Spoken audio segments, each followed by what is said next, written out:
coming through well, mate. A very good morning. I hope you're well. Nice day today. On a high cloud, about 29, 30 Celsius, no rain, which was good. So overall, got quite a nice summer's day here. Of course, I've only got 2 weeks of summer left, Jeff. So quite amazing once again how quickly time's going. And but you're a good 5 and 9, so no strain, no pain, buddy. GW3 UZS VK2 Sugar Radio. Yeah, fine. VK2 Sugar Radio, GW3 UZS 589. No problem at all. And nice to hear you, Chris. And okay on what's happening your end. And summer's coming to an end. Hopefully we'll have spring starting, and it's getting lighter in the morning now for me to walk, because I generally walk in the dark in the morning, but this morning is quite, getting light, and about the time that I go out. There we are. Okay. What's new this end? I didn't walk up until yesterday, I think, before I started walking, and I scalded myself with a hot teapot. On the back of my foot, just on the bone, going down the back of my foot. So that's working very nice, but just kind of got dressing on it at the moment, and I think it's healing up a bit. A lot of the steam came off, but that's the way things are. I could do without it, but there we are. I'm off chemo now for at least 2 months, and probably a bit more, hopefully. Anyway, nice to hear you, Chris. VK2SR VK2VRC today.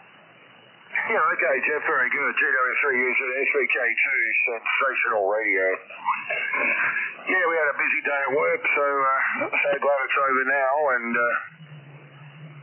I'll be working from home tomorrow, Jeff. So that'll be nice, and I've got a dental appointment tomorrow afternoon, and then a haircut. So. And then we'll get back in the gym again tomorrow and the weekend. So it's getting harder to get to the gym during the week just with the hours and that. So, now we're about 40 minutes to sunset here, but it is overcast now, so starting to get a little bit dark outside here, buddy. But anyway, glad you're going well, and fine on the shopping there and everything, and. Band's in great shape here on the long path here this evening. So, always good. I think we've got about 6 weeks to go to the end of daylight saving here. So, the clocks will come back, I think, first weekend in April. So, that'll make things a lot earlier here on 20 and 40 metres there at night. But anyway, mate, I won't hold it, but great to see you, Jeff. And have you in the log wall again. GW3 UZS from VK2 Sugar Radio. Yeah, fine. All okay, Chris. A lovely copy from you. No problem at all. And okay, 6 weeks, and I'll probably go the other way. There are signs of regret. I walked up the track in the morning, and there's a heronry there. Lots of herons, and they are kicking up around already, so they are sorting out their nests and all that sort of thing, so they're quite a rowdy lot. Lots of herons. So that implies maybe things are getting better. There we are. We keep our fingers crossed. We don't have a lot of snow. Well, we don't get much in Cardiff anyway. Last lot of snow we had was in 2010, I think, but about a foot of snow. Talking to my friend in Lexington, Virginia yesterday, he had about a foot of snow a couple of days ago. So they get a bit of snow, but I haven't got anything. There we are. Okay, Chris, nice to hear you. 73, all the best. GW3 UZS. Good on you, mate. 7-3, pal, and good morning, Jeff. Bye-bye, mate. Bye-bye.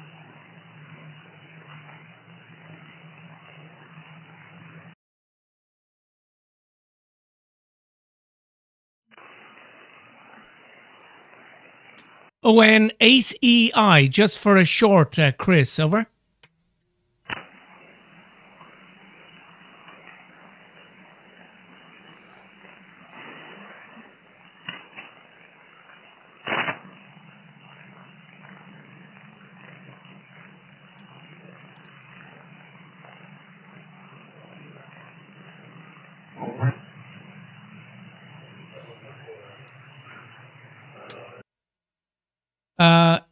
is the frequency in use? ON8EI, over.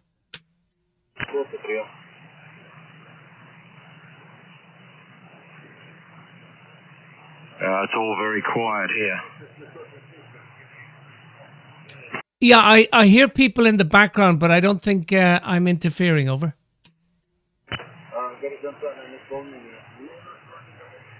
Or if you want to move away from them, just pick a couple of kcs away whether you don't hear them, John, and we'll go there. Yeah, 10 over. Yeah, I'll have a look. I'll come back in a moment.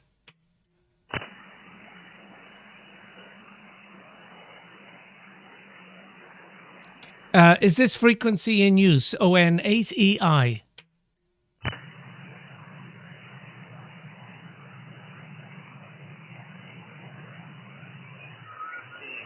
Yeah, down 5, over. Yeah, okay, down 135. Okay, I did call. I didn't hear anyone, but VK2VRC, ON8EI, last seen you're 10 over with me, Wayne, over. Yeah, well, that's okay, John. You're probably peaking 5 over. You're sitting on S9, peaking maybe 5 over, maybe 2 or 3 over, just over the S9, John, over. Yeah, Roger. Well, you're doing great. Yeah, that poor cat, and it's not going to get any better unless there's a little bit of intervention, over. Yeah, that's what I said to you. It definitely needs medication, and maybe the vet can give you a cat trap. Maybe you can catch her and put her in the trap, over.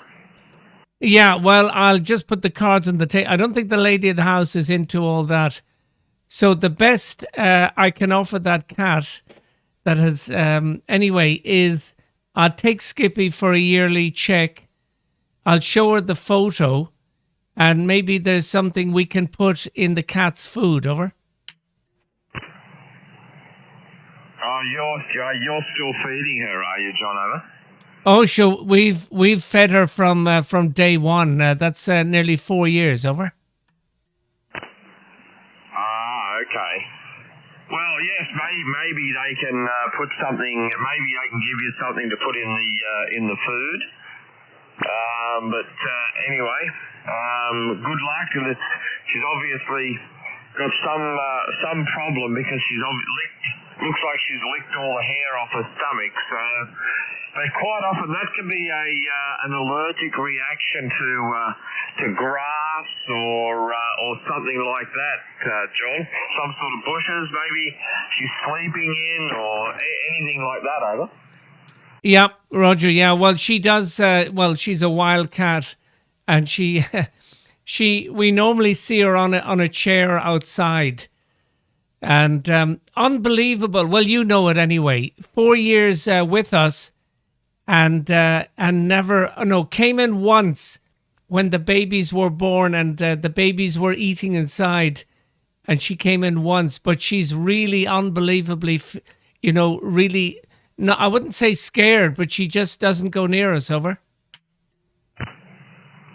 Yeah, she'll be skittish, probably untrustworthy, untrusting, I should say, of people. Yes, I know that feeling very well. But anyway, hopefully it's something simple that they can treat. Because yes, it looks very pink and very much inflamed. So anyway, hopefully she can take some medication with her food and she'll be okay. So no other. She doesn't look unwell apart from the big pink spot on her stomach, John, ever? No, she's not bad. She she just goes around minding her own business, and it's amazing. Cindy, Cindy would stay in and then go out, and then the way they touch heads, over. yes, it's the way they butt heads, yes. Mine likes to do it to me, over. Yeah, Roger. Well, my Skippy, they like to do it to my wife's legs, and she doesn't like that. Well, anyway, so Skip or Cindy would go out, they'd touch heads, and then we'd say, the best of friends, the best of friends. And now, because Cindy is spending too much, well, not too much, but lots of time in, it doesn't happen anymore at the moment anyway, over. Yes, well, I guess they, they acknowledge each other and things like that. My one that I, bought in from outside, she doesn't butt heads with the boys. She'd rather whack them around the head with her paws. But she's getting to the stage where she'll just let them. Well, two of them at least. She'll allow them to sort of nose nuzzle, just for that split second. But then she's likely to jump on them in 5 minutes' time. So yeah, it's difficult once they're I guess feral to get them, because cats are always wild, John. They're always wild. So they don't. The cats are the great hunters. You can put food out for them. You can fill them up. They see something outside they want to go and hunt, they'll go and hunt it. So the perfect hunting machine, perfect killing machine. That's a bit how they are. So you can only do so much. But yes, mine like to the headbutt. I've got one that likes to. He's really he headbutts my legs. He'll walk in and out between my feet. But yeah, they like a little headbutt every now and then. One I used to have was he was really bad. He would come charging, headbutt you at speed, John, over. Yeah, Roger. Yeah, well, they're amazing creatures. Now, for 1,000 times, and I really mean 1,000 times, I've opened the door. The mother is there. She's very close to the door. She's on the verge of coming in, and I say something like, come in, all is forgiven. But she doesn't come in, and she could. There's some really wet, windy, cold nights that she could be in, sitting by the fire, and I say, it's unbelievable, over. Yeah, you're far better off not saying anything, walking away, because she wants space. She feels that if she goes in, there's no escape. She doesn't have anywhere but that door. So she will.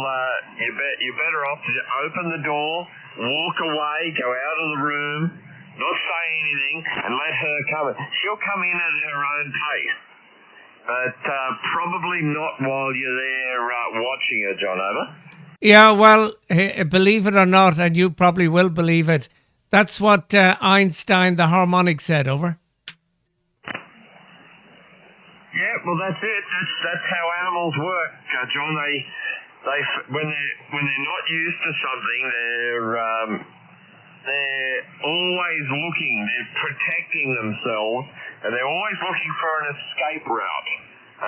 So they're always looking for where they can run if they need to, at any split second.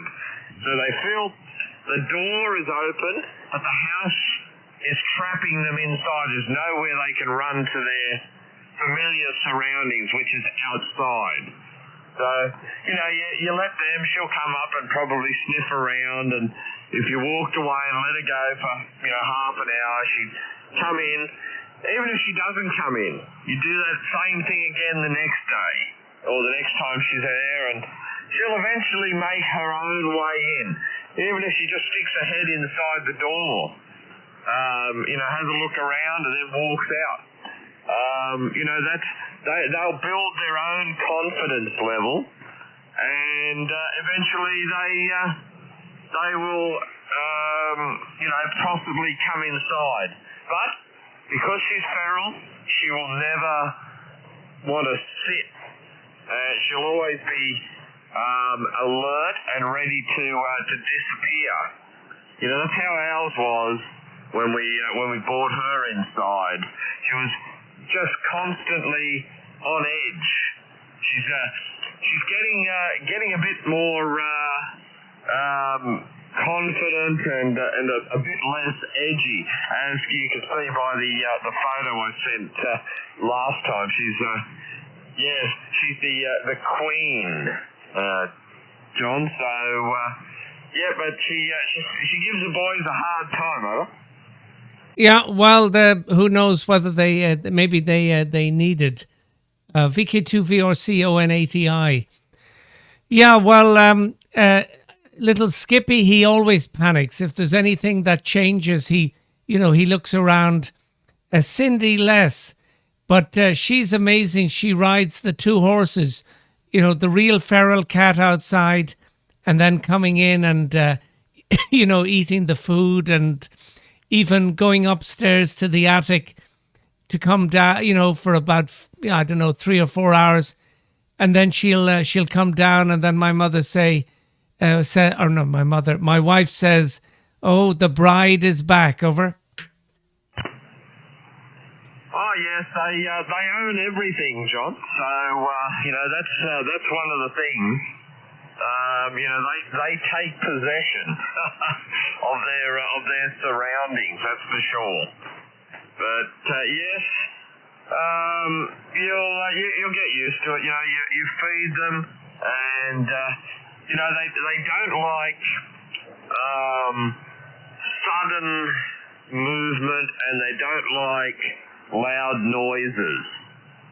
So you minimise that when you're trying to relocate them or introduce a new cat into the area. They're the things. Minimise the fast movements and try and minimise loud noises, because they're always very skittish, always ready to take off. And tell you what, there's nothing worse than when you've got one sitting on your lap and there's a loud noise and they take off, because they push off with their back feet and their claws, and I've got the scars on my legs to prove it, John, over.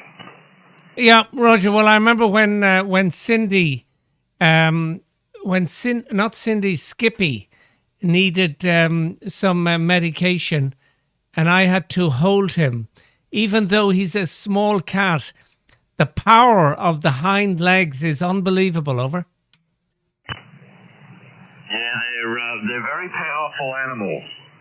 And I don't know if you're aware, but the cat's front legs, their shoulders, are not connected, with a bone. Like we would have, a bone, a ball and socket. They don't have it. Their shoulders are only connected with muscle and tissue. That's why it allows them to get through very, very small spaces. Their shoulders are a lot wider than their head, but they can they use their whiskers. That's why you should never cut cats' whiskers or, do anything to their whiskers, because the whiskers are used as a guide as to how far the gap is that they can get through. But yes, so their shoulders are actually floating, just with muscle and tissue. There's no ball and socket on their shoulder, over. Yeah, Roger. And speaking about the whiskers, I don't know if you remember, and I think they were down in VK. I think I saw them in ZL. And that was from about 50 years or nearly 60 years ago, you had the the Mercedes tractor units, truck tractor units, and they had the whiskers at the front. Over. I'm just trying to think what model they would have been. Probably a 1418 or something like that, John. Over. No idea what the number was, but I remember as a young guy, fascinated by trucks and buses and the whole lot, and the Mercedes tractor unit had the little whiskers, one at the right and one at the left, and that was to kind of judge the distance. Over. Yeah, well, you used to be able to buy those things. You put them down where your mud flaps are, attach them to the near there. So that you stopped. People would stop from rubbing the rims of their wheels, rubbing the wheels on the gutter when they were parking. They would have these little metallic pointers. So you'd always hear them before they hit the gutters, John. Over. Yeah, Roger, and my trailer, the car trailer, is narrower than the car. So when reversing it was always, and with reversing a car trailer is harder than a truck trailer. So I bought those truck ones, the ones that you see at the back of the trailers. I bought those, connected them up, wired them up, and when I go back, I just have to, once one of those goes out, I just correct it. I can see it perfectly. Over. Okay. I'm not sure of what you're talking about with that. I don't think I've seen anything like that here. But yes, no, parking a 6x4 box trailer is much more difficult than parking a 40-foot semi-trailer because it's a much shorter axis and all the movements happen much quicker than what they do with a 40-foot trailer on the back of a truck, John. Yeah, exactly right. Yeah, well, I reverse those trailers every day, and the big ones, and they are easy. Over. Yeah, well, I used to do that as well, and I never ever forget how lazy the truck drivers. They'd bring the trucks in, and they just park their trailers. They're all marked spots for all these trucks to park their trailers, and because they'd be out delivering the groceries, and they'd come back and park the truck overnight and come back and pick it up the next morning, the trailer. But they would never, ever park them in a marked bay. I used to have to go out with the yard horse, which was a Mercedes 1418, and go and straighten up all the trailers. They couldn't be bothered parking straight, John. Over. Yeah, Roger. Well, just pure laziness. Over. Yeah, that's exactly what it was. But mind you, I've seen some of these guys' attempts at parking in loading docks, and the trailers here would have a big bar across the back that drops down, so that it would, if they touched the back of a loading dock when they were reversing, they'd know they were there, and it wouldn't smash the lights and everything. But I see them, and they would be dented and bent and all things. And these were like 4x2 metal tubes. And these guys are just, I think, my goodness, how did these guys ever get a license? Over? Yeah, well, I remember watching. I don't see it much happening now because things have changed where we are, and not many people come in with trailers and park them on the gate. But many of the drivers from Eastern Europe, they could drive forward, but reversing was also difficult. And I think many of them, they got the license. They had been in the army, and someone would say, "Do you want anything before you leave the army?" "Oh yeah, just give me the truck license." "Okay, here you go." Oh yeah, well, a lot of people had military licenses to drive heavy trucks as well. Yeah, you sent me the picture of the Merc with the whisker out the front. Yeah, so I knew what that one was. I was just, I hadn't seen any with any on the back that you were talking about. But yeah, we don't see too many of that type of Mercedes truck around anymore, John. If you see a Mercedes-Benz truck, it's usually got a big flat nose on it, huh? Yep, I know the very ones. I think many of them, and I don't know what sort of condition they are in now, but I saw many of them in the Arab countries. Over. Yeah, well, I guess you see them in Asia as well. You go onto YouTube, there's a lot of videos around, and you often see these older Mercedes trucks ever since 1418. Simple, 8-speed, very, very simple and very basic.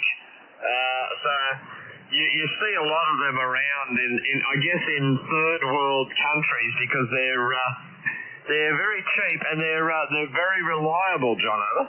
Yeah, Roger. Yeah, and they're probably analog, and there wouldn't be many or even any circuit boards. But I remember talking to a guy from he was working in a company, and they had lots of trucks, and I think I was talking to him. Well, where did they go now? And he says, well, there's I don't know. Did he mention something like 50 of them, and they were going to now these were different days, but they were going to Syria. So 50 Mercedes trucks. Now these were, well, I won't say they were modern, but they were maybe 30 years old, but they were all being shipped out. Over.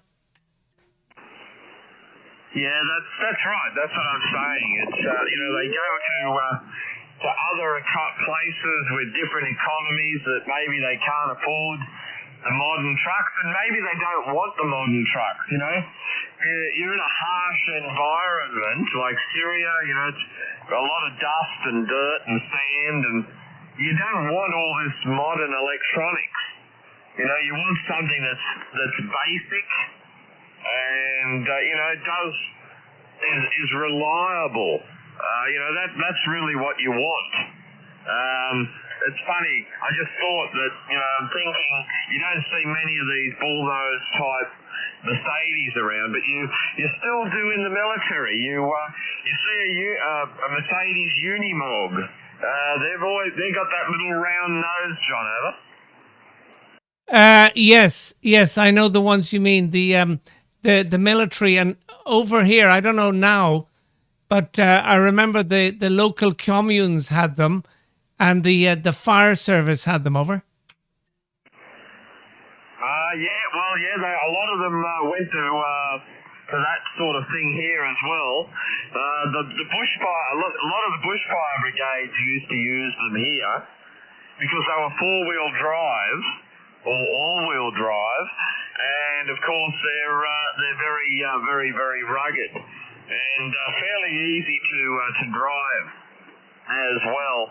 These days, all the bushfire and the normal fire service trucks are all very modern, and like everything, they've got to meet the emission requirement and all that sort of stuff. So they're all very, very modern vehicles nowadays.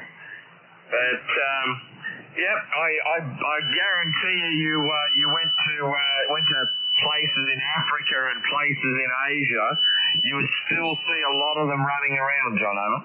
Yeah, Roger. Which reminds me of what are they called? Outback Truckers. I don't know if you've seen any of those shows, But some of them were quite well. Of course, you know that's what makes it interesting, and that's what makes it a popular show. But one of them, they were following an old guy, an old well, I think you call them over there an old digger, and he was well, he must have been 60 anyway, my age and your age, but he was still out there, and it was a one-man band, and it was his truck, but the truck seemed to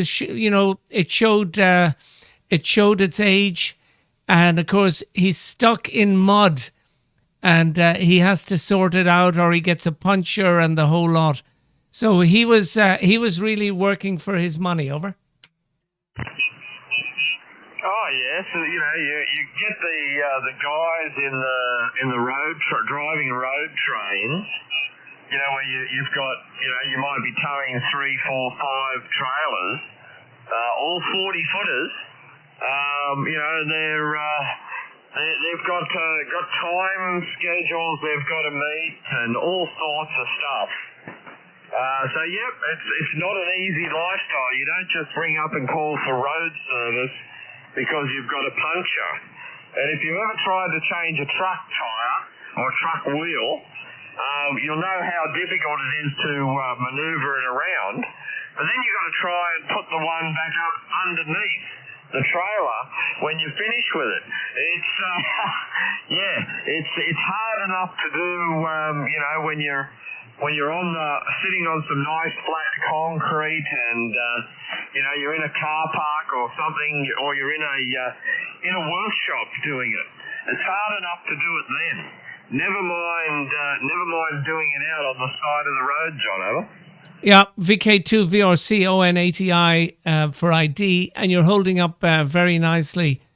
I think the days of I know for here, the days of changing it yourself are over, and I think they're all under orders to call the company. But can you imagine? And of course this happens. A guy has to go out and change a tire. It's a busy motorway.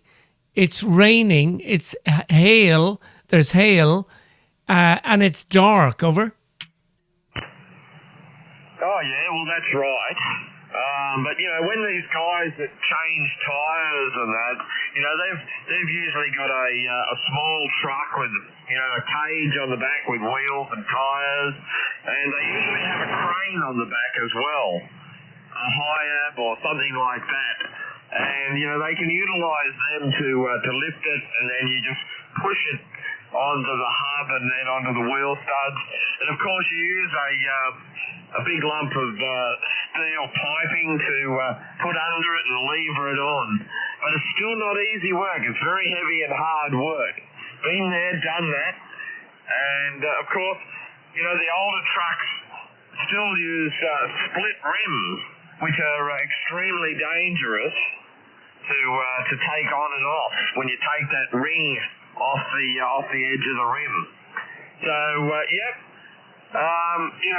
it's okay if you're driving someone else's truck for a company. You call them up and say, okay, got this happened, send someone. But if it's your own truck, you don't have that ability. And if you're one of these guys driving a road train, across Australia or through the Northern Territory or through northern Queensland or northern Western Australia, you're out in the middle of nowhere. You can't get up because there is no road service to come out to you, John. Over. Yeah, no, that's a tough old business and a very lonely business. Yeah, well, I have to say it's not something maybe in my younger years I could have done, but certainly not now. But it's amazing. I don't know, down in good old VK, can they drive for so many hours, or can they drive for as many hours as they wish? Over. No, you've got time limits, John, as to how many hours. You've got logbooks you've got to fill out. Along the roads, there's weigh bridges and that. They'll go in and they'll check you're not overloaded. They'll check your logbooks to make sure that you haven't driven for too much time, and that you've had the appropriate amount of rest. Things have really changed here. They had to get rid of the cowboys because there were too many people doing things that were putting other people at risk. And, so that's, all those times have long gone. You've got to have that rest, and you've got to have that break. And,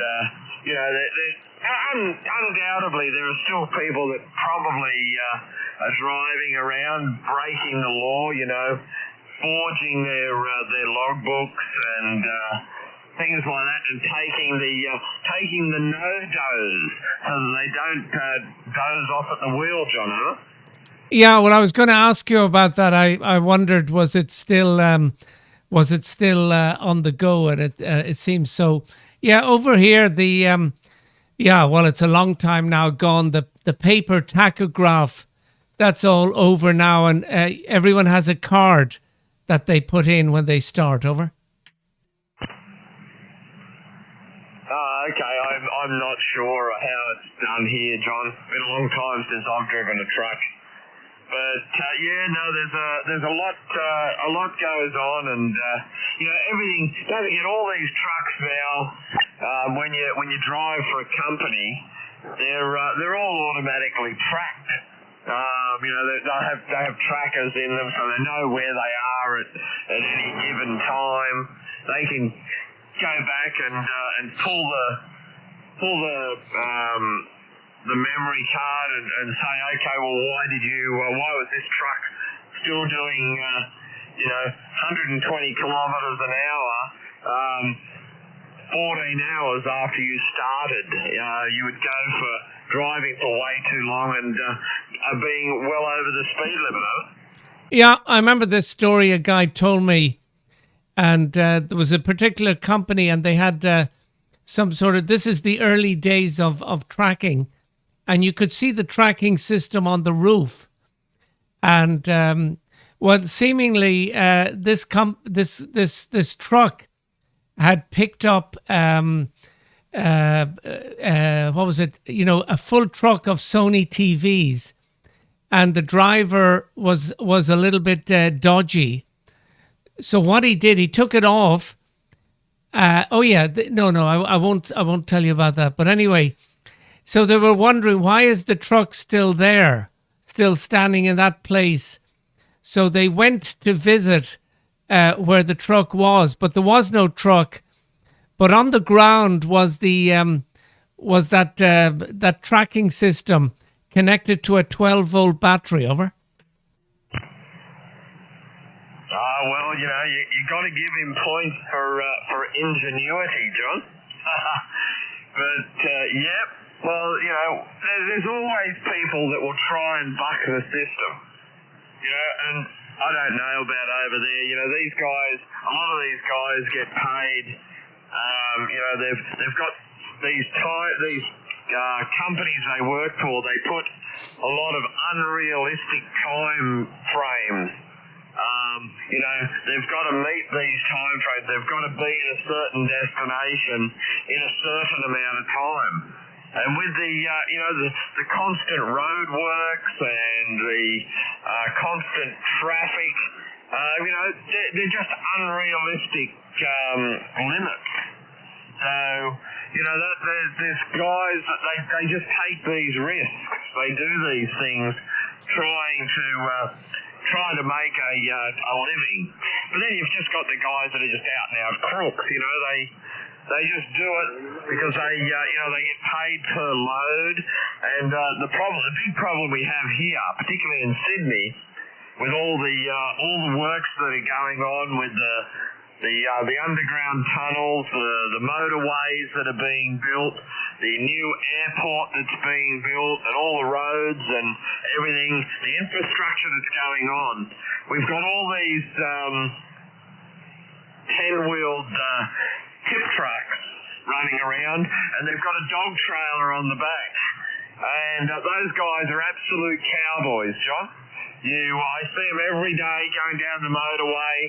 They're doing 130 kilometres an hour in these trucks with a dog trailer, in and out of the traffic, quite often in the dark or in wet conditions. They just don't give a care. They just don't care because they get paid on the amount of trips that they make per day. But yeah, it's not so much the guys in the prime movers with a 40-foot trailer. They're not the problem. It's these cowboys with these tippers with the dog trailer on the back that cause a lot of the problems here, John. Over. Yeah, and where are the police? Over. They're normally asleep, huh? Roger, or eating donuts. Over. I think that's an American thing, and they eat donuts spelled D-O-N-U-T-S, and that really gripes me, John. Over. Yeah, Roger. Yeah, I know. And centre. Over. Yeah, well, they donuts is spelled D-O-U-G-H-N-U-T-S. Always was, always will be. But seeing that we're becoming the 51st state of America, it really gripes me. It's like they spell jail, J-A-I-L, and put it on the front page of a national newspaper. I want to put my fist through it, over. Roger, yeah. So is VK becoming the 51st, and then Canada the 52nd, and Greenland the 53rd, over? Yeah, probably, John, because we're so Americanized now. It's everything they do here. And, the television, you see, the teleprompter comes up on the TV and everything, the way they speak, the words they use, it's all becoming Americanized because we watch too much American TV. We don't get all those British shows that we used to get, all the British comedies we used to get.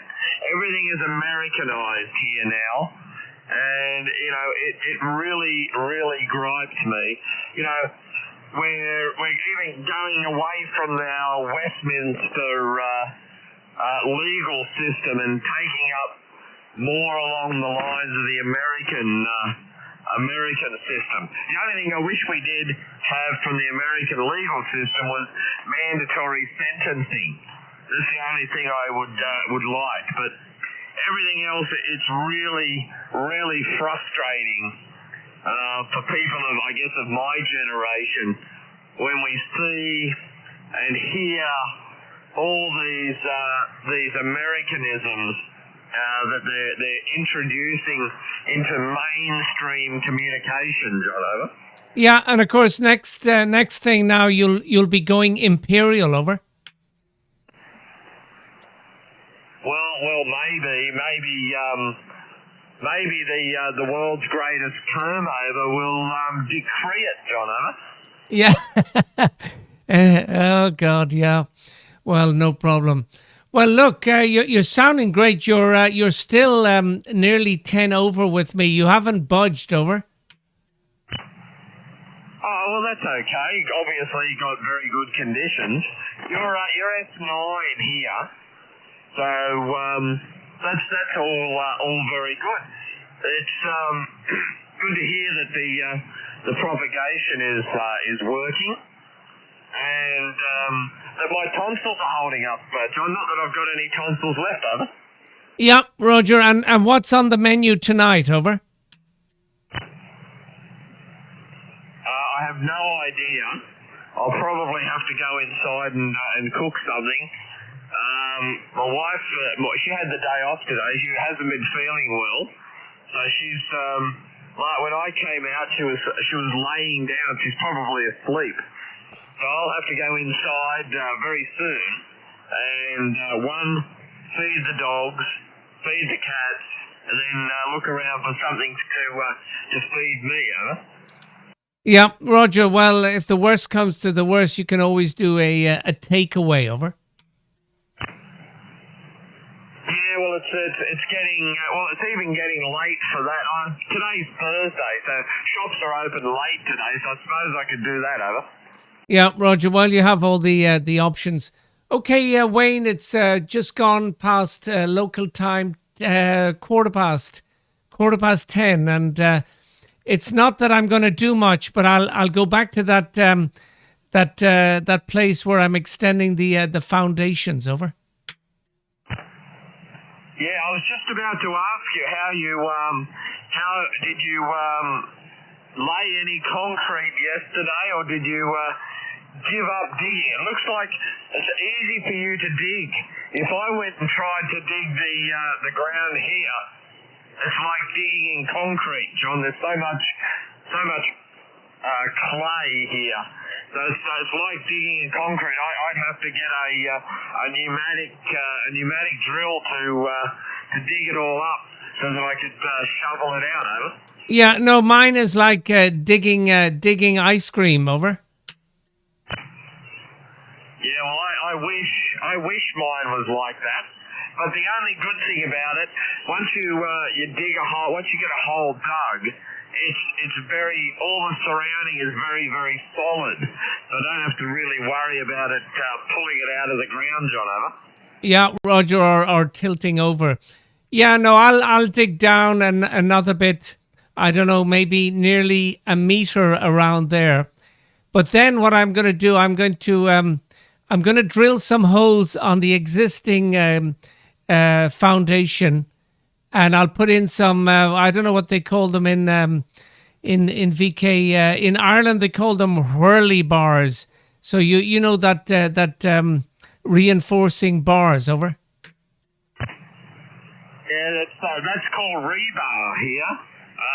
It's a bar, and it's got a lot of raised edges so that it doesn't pull out of holes, John, over. Yeah, Roger. Well, what I'll do, I'll drill some holes and put them in, and they will hopefully keep everything going. But anyway, I'm looking forward to getting that mast up, over. Yeah, I know. You said you're going to dig out around about a metre. How deep are you going to dig, John, over?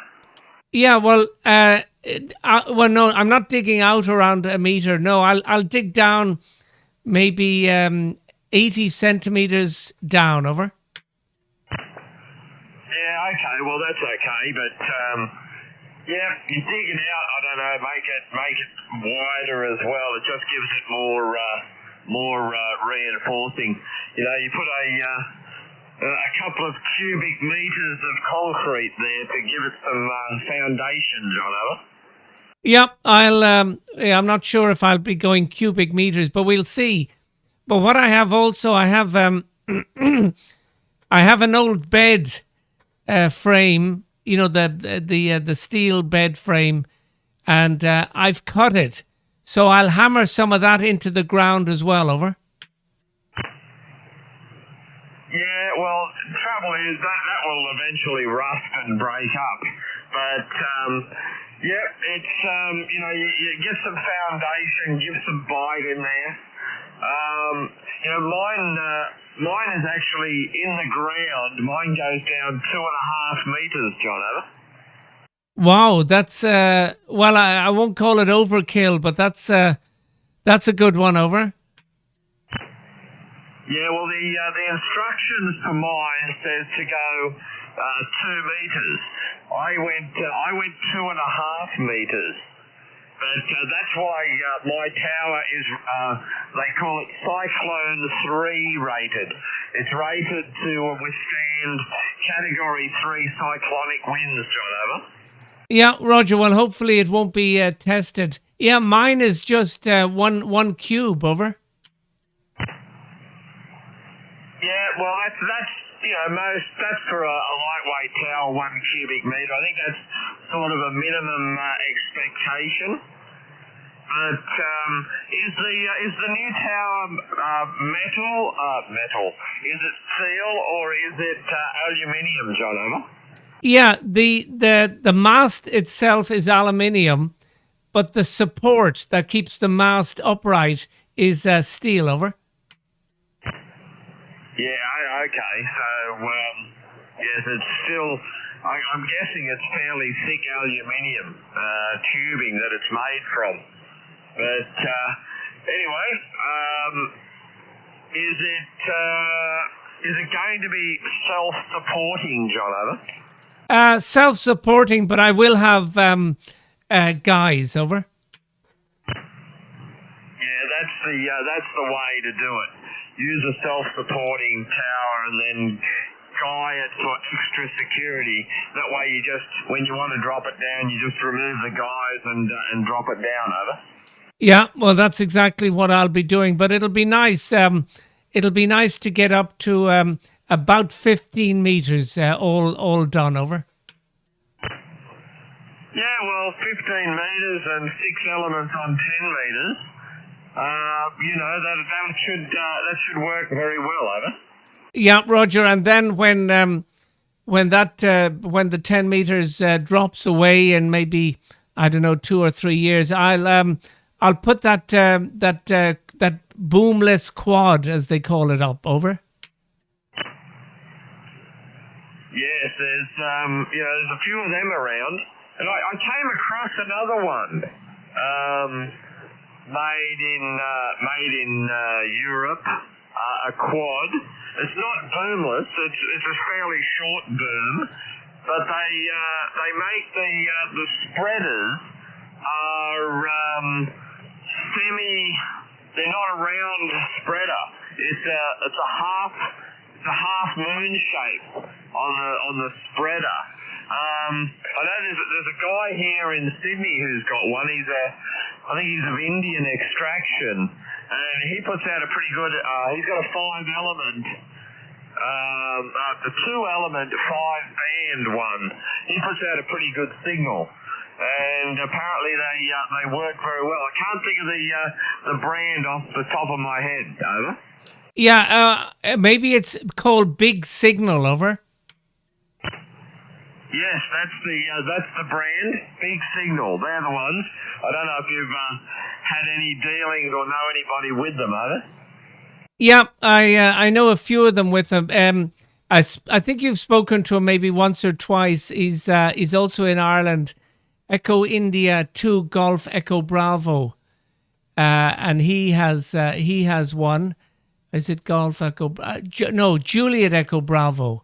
Martin, he has one, and another station that you've spoken to, M0 Video, he had one, but he just felt it was just too big, so he went down the multi-band. I think it's a 3-element Yagi. Over.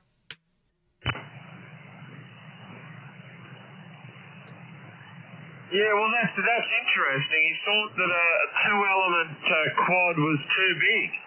That's interesting. It should be. I think it's only on a 4-foot boom, so it shouldn't really be that bad. Huh? Yeah, well, for whatever reason, anyway, he wasn't happy with it. Not its performance, but he just felt it was just too big, maybe for the real estate. But who knows? So he moved on to and he started life with a 20-meter Moxon, and then tried different things. So he's a great guy for trying various things. VK2VRC ON8EI for ID. Over. Yeah, ON8EI VK2VRC. Yeah, well, that's really interesting, John. I was actually looking on their website one day last week, and I thought, well, they make a 2-element tri-bander, which is lighter again. But that'd be an interesting thing, and they're actually very well priced. So I don't know how they stand up. I was intrigued at they use angle on the hub, and because the shape of the spreader being only semi-elliptical, it has a 90-degree thing. It fits directly into the angled aluminium hub arms, and all fits. But the spreaders I saw were white fiberglass, and they say they're UV stabilized. But interesting. But they from what I hear, they do work quite well. But interesting. Also the Moxon. Well, for a simple antenna, a Moxon works really well, John. Yeah, there's a guy up there in VK4. I think his name is Corey, and I know he makes them not to order. Probably makes up a few of them and then flogs them off. So if you just want a single band antenna, plus if you put up something like that, in a place where they don't like antennas too much, it doesn't look totally out of place. Over. Are you talking about the Moxon? Roger. Yeah, well, that's right. It's because it folds back, you don't have these really long boom, really long elements. So yes, it's very good. And a 10-meter Moxon is actually a fairly small antenna, Jono. Yeah, Roger. Well, if I could wind the clock back 45 years ago, I would have had a because I did have a quad and I did have a 5/8 vertical. But if I could wind back the clock, knowing what I know now, I would have had a Moxon and then above it a vertical. Over. Yeah, well, that's that's not a bad thing. I often think that about that'd be a good little thing to have on 11 meters. Back in the days, they would have been a good combination. But maybe it makes me think maybe that's what I need, a Moxon on 10 meters, John. Yeah, with what you have now, over. Yeah, we'll leave my 20-meter monobander up there, but maybe on another tower at a lower height. I don't need to put it up high. Just use a 10-meter Moxon and the vertical. I had a listen. The vertical's not hearing much. It's only very low to the ground. It's only about 4 meters above the ground, so it's not very high. But a 10-meter Moxon, there's not a lot of wind loading. It's not very heavy, but it has some gain, over. Yeah. Well, they reckon it's like was it 2.5 elements, but the one that I have, they reckon that the other elements from the other bands helps it. Over. Yeah, become parasitic elements. Yes, that's correct. So. Yeah, well, yours works extremely well, and Oliver, F6ARC, he's got one as well, and his is a home brew. I think his is a copy of a company called DX Avenue, which no longer manufactures antennas, but his are also a booming signal, John, over. Yeah, I didn't realize DX Avenue no longer manufactures, because I was looking at it recently and I saw fairly recent reviews. Over. Yeah, I sent them an email a couple of months ago just checking on prices and availability, and they came back and said that, with the current economic situation around the place, the cost of aluminium and things like that they were no longer making antennas, John. Yeah, well, it's a pity they wouldn't make that clear on their website. Over. Yeah, well, I guess it's, maybe they've got some stock of other antennas that they're still holding. I don't know. But, I've still probably got the email somewhere, John. Yeah, Roger. Well, I just want to tell you just before I go out to the garden. Anyway, with my work here, there's no rush, under no pressure. So I take my time. There's a pal of mine, and he lives 10k or 15k from the house. And I'm not sure if I told you, but he has four element quads on 10 in a H stack situation. Over. Yeah, well, that's a bit of overkill for 10 meters. You don't need it. One 4-element quad is more than sufficient when 10 meters is open, John. Yeah, you're right. Anyway, well, it'll be interesting to see how this 9-meter boom antenna works out. Over. I'm sure it will work very well, John. 6 elements on 10 meters. It'll work. You'll be a booming signal. As long as you've got the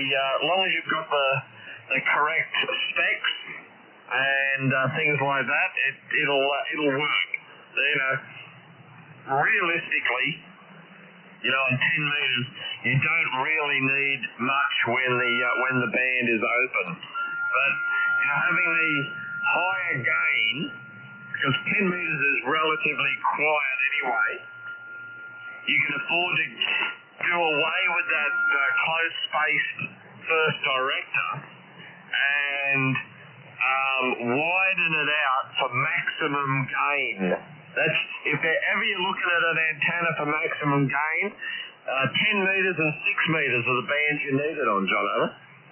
Yeah, Roger. Well, Tom, G1IZQ, he had just a delivery recently of a long boom for 17 meters, and if you look at Tom's QRZ page and the photos, he's got all monobanders. But I spoke yesterday to a G station, and I'm just looking at my notes. But he was a big signal on what was his call sign? Anyway, I'll find him. But his name was Gary, and was it hang on, G0FWX? I'll just check if that's the right one. But he had he was a real 10-meter guy. Over. Oh yeah, there's a few people that are 10-meter guys. There's a guy there in England. He put down he took his 10-meter or his 10-element bolter, 10 that Peter has.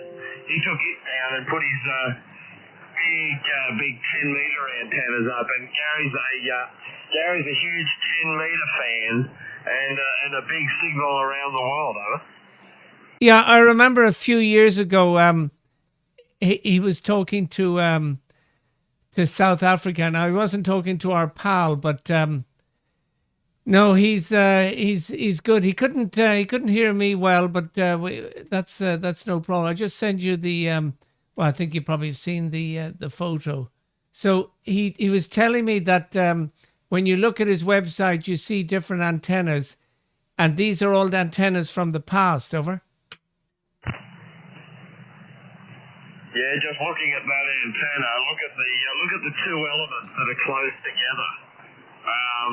That's to give it bandwidth and resonance.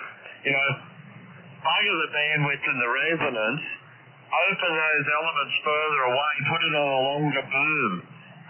Make a cannon out of it, John. Yeah, Roger. Yeah, something like our pal. Yeah, I've seen photos. I take it you've seen photos of his one. Over.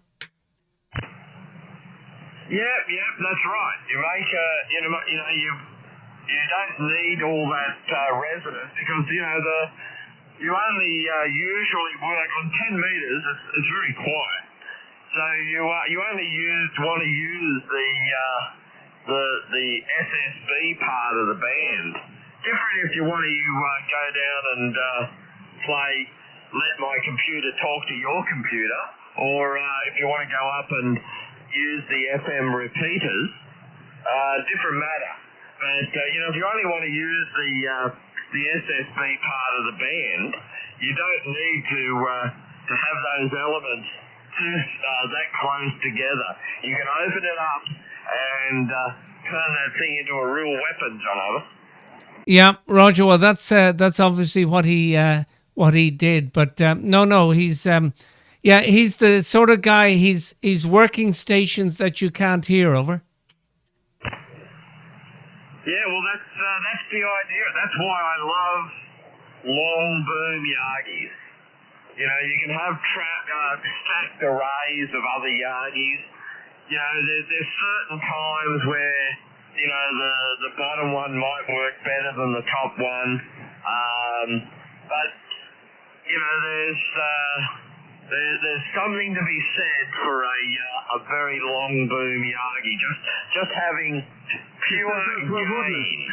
If you live in a quiet enough area and you can go for gain, why you'd be silly not to, Jono?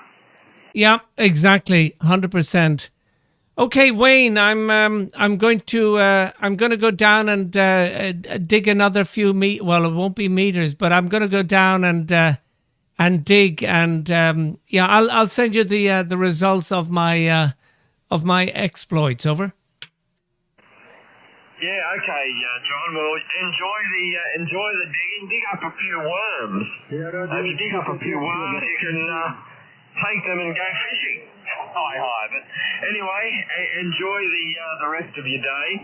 You're down to about 5 and 8 here at the moment. So the band is starting to just drop off a little bit. It'll be heading west. The UK will still be booming in out here somewhere, I'm imagining. But I'm going to get out of the shack. It's 20 past 8 here. I need to go and feed the animal, and then feed this animal, and get ready because I'm back at work tomorrow. So I'll be up bright and early as usual, so I'll be around on the long path. So we'll catch up. ONATI, VK2VRC 73's John. All the best to the lady of the house, the harmonics, the four-legged friend, and we'll speak again. Take care, buddy, and enjoy. Bye. Yeah, Roger. Just before you go, I just want to do a little experimentation. Because hang on, the Ruskies have moved in on this frequency, so I'm just going down to a Kiwi now. Okay, yeah, I'm going to turn down the sound on my system, and I'm going to mute the radio. So just come back to me with a final transmission. Over.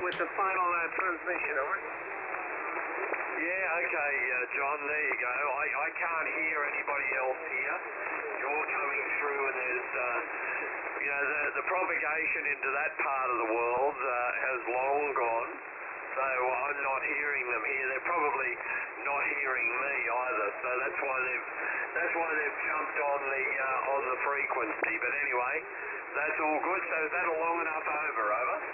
Yeah, no, that's exactly perfect, and that's what I should have done with yesterday's recording. Over.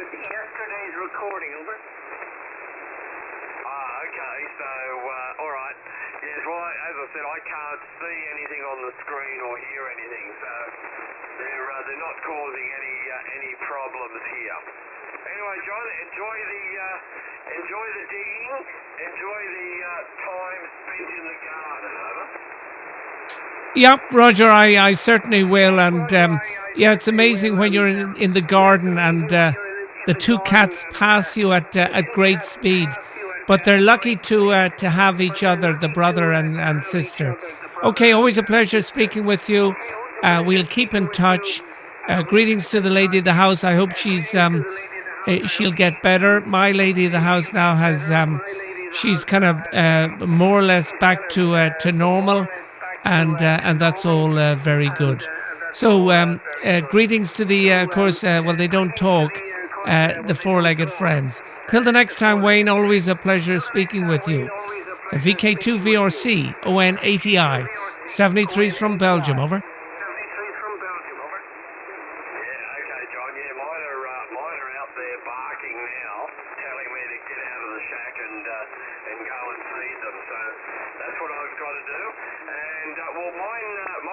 Don't pass me at speed outside in the garden, but they certainly pass me at speed when they're chasing each other up and down the hallway and round the lounge. But anyway, we'll catch up, John. Enjoy the rest of your day. ON80I VK2VRC. Yeah, thank you, Wayne. Till the next time. Bye-bye.